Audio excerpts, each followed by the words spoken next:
এখন বাসায় বউয়ের জন্য কি কিনে নেবেন ঢাকা থেকে? এখনো বিয়ে করিনি ভাইয়া। কত দিয়ে কিনলে?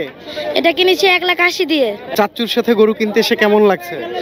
অনেক ভালো লাগছে। আপনাদের জন্য আমাদের পক্ষ থেকে একটা উপহার আছে, কিন্তু আজকে বোধহয় চাচা আর ভাতিজা তারা গরু কিনতে এসেছে এবং তারা খুব আনন্দ করে গরুটা কিনেছে এবং উভয়ের পক্ষই, এই যে বিক্রেতা ভাইও খুব হাসি খুশি একজন মানুষ।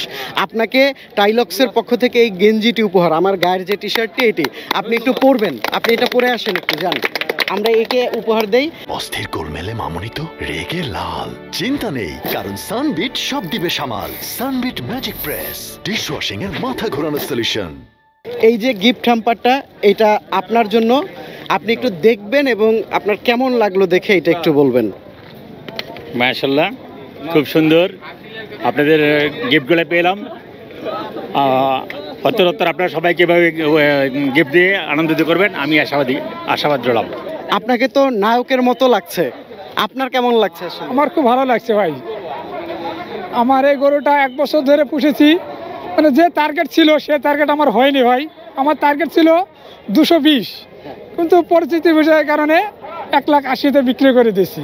যে চারা ভুসির দাম, মানে সে আইডিয়াতে আমাদের মানে সে লাভবান হচ্ছে না। এখন তো বেচলেন, এখন খুশি আপনি? খুশি, এখন খুশি আমি। এখন বাসায় বউয়ের জন্য কি কিনে নেবেন ঢাকা থেকে? এখনো বিয়ে করিনি ভাইয়া। ওকে, তাহলে এবার কি গরু বেচা এই টাকা দিয়ে বিয়েটা হবে? ইনশাল্লাহ, আল্লাহ মালিকই জানে, হতে পারে। হতে পারে না, এমনি ইচ্ছে কি আছে বিয়ে করার? ইচ্ছা আছে। আমরা এনাদেরকে পেয়ে খুবই আনন্দিত। আমরা একটু গরুটা দেখবো।